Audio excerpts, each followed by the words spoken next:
तो ये क्वेश्चन आपके एग्जाम के लिए बहुत ही ज़्यादा महत्वपूर्ण है। सबसे पहले आप सभी को हमारे इस यूट्यूब चैनल मिशन 2 पे आप लोगों का बहुत बहुत स्वागत है। प्यारे बच्चों, आज हम एक बहुत ही महत्वपूर्ण टॉपिक का बात करने वाले हैं जो आपके एग्जाम के लिए बहुत ही ज़्यादा महत्वपूर्ण है। क्वेश्चन क्या है, क्रिया किसे कहते हैं, क्रिया के कितने भेद होते हैं, उदाहरण सहित स्पष्ट करें।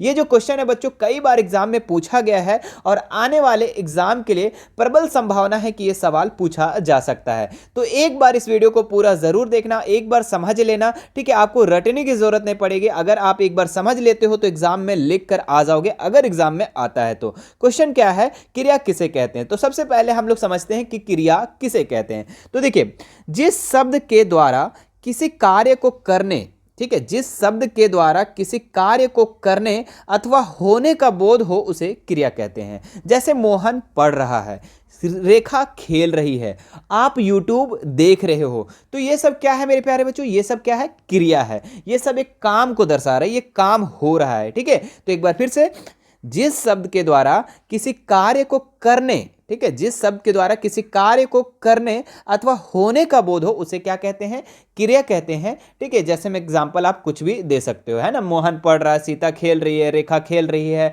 वह गाना गा रहा है, मैं यूट्यूब देख रहा हूँ, मैं आपको पढ़ा रहा हूँ, सर हमें पढ़ा रहे हैं। ये सारी की सारी क्या आ जाएगी, क्रिया में आ जाएगी। चलिए अब हम लोग देखते हैं कि क्रिया के कितने भेद होते हैं। तो मुख्य रूप से अगर देखें बच्चों तो क्रिया के दो प्रकार होती है, ठीक है। कितने प्रकार होती है, दो प्रकार होती है। पहला अकर्मक क्रिया और दूसरा सकर्मक क्रिया। चलिए बारी बारी से हम लोग देख लेते हैं कि अकर्मक क्रिया किसे कहते हैं और सकर्मक क्रिया किसे कहते हैं। सबसे पहले देखिए अकर्मक क्रिया क्या है।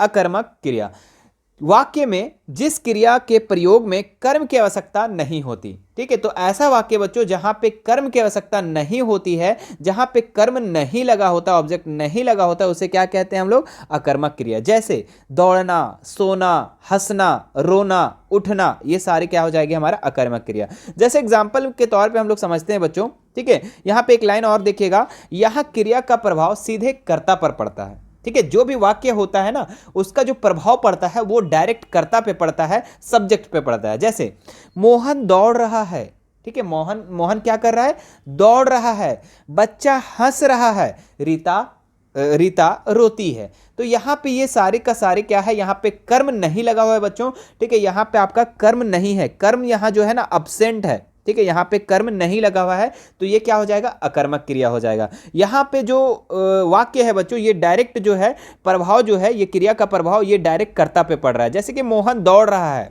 ठीक है। जैसे हम नीचे आप लोगों को हम समझा दे रहे हैं, ठीक है। क्या है इन वाक्यों में का दौड़ने की क्रिया का प्रभाव मोहन पर पड़ता है, ठीक है। मोहन दौड़ रहा है तो दौड़ने का जो प्रभाव है ये कहां पे पड़ रहा है, कर्ता पे, यानी कि मोहन पर पड़ रहा है। और दूसरा आपका क्या था, बच्चा हंस रहा है, ठीक है। बच्चा हंस रहा है तो हंसने का जो प्रभाव है, हंसने का जो इफेक्टेड है, ये किस पे पड़ रहा है, डायरेक्ट सब्जेक्ट पे पड़ रहा है, कर्ता पे पड़ रहा है, बच्चा पे पड़ रहा है, ठीक है। तो ये हो गया। तीसरा में क्या बोल रहा है कि रीता रोती है। तो कौन रोती है बच्चों, रीता रोती है, ठीक है। तो रोना यहाँ पे है बच्चों, रोने की क्रिया का जो प्रभाव है डायरेक्ट किस पे पड़ रहा है, रीता पे पड़ रहा है, ठीक है। अब आगे देख लेते हैं हम लोग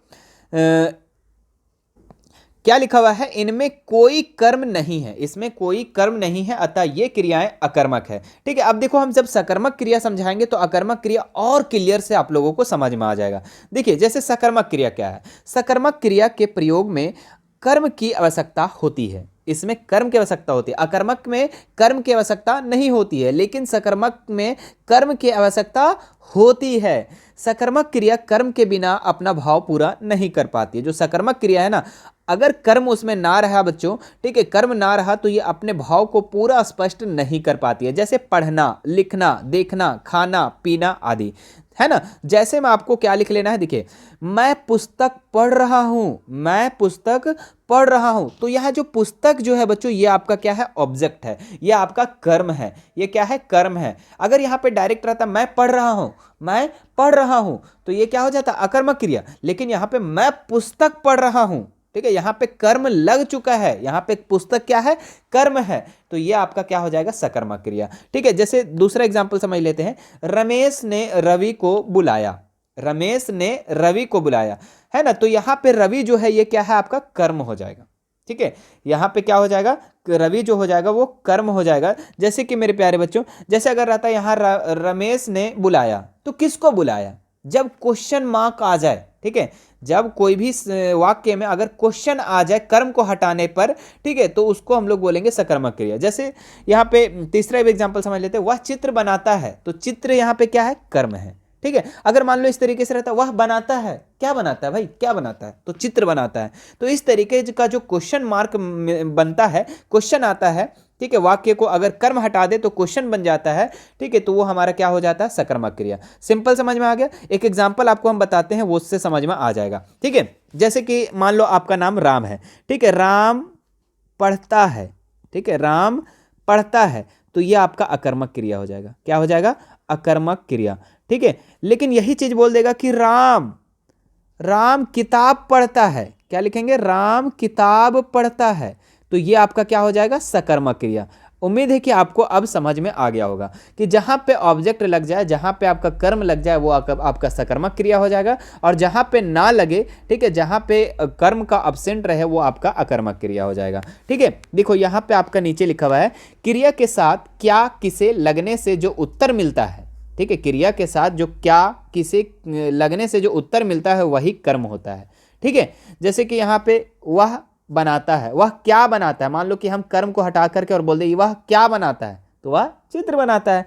तो जो यहाँ पे आपका क्या का उत्तर या किसे लगाने से उत्तर जो मिलता है बच्चों, वही इसका क्या होता है? कर्म होता है। ऐसे वाक्य की क्रिया को सकर्मक क्रिया कहते हैं। उम्मीद है कि आपको समझ में आ गया होगा ये सकर्मक क्रिया और अकर्मक क्रिया, ठीक है। तो आप उम्मीद है कि आप इसे नोट कर लेंगे और अच्छे से याद कर लेंगे, ठीक है। आपको वीडियो कैसा लगा बच्चों? वीडियो अच्छा लगा तो हमारे इस वीडियो को क्या करना है? लाइक करना है, ठीक है, और इसी तरीके का वीडियो पाने के लिए हमारे चैनल को सब्सक्राइब कर लेना है, ठीक है। मिलते हैं नेक्स्ट वीडियो में। Thank you so much.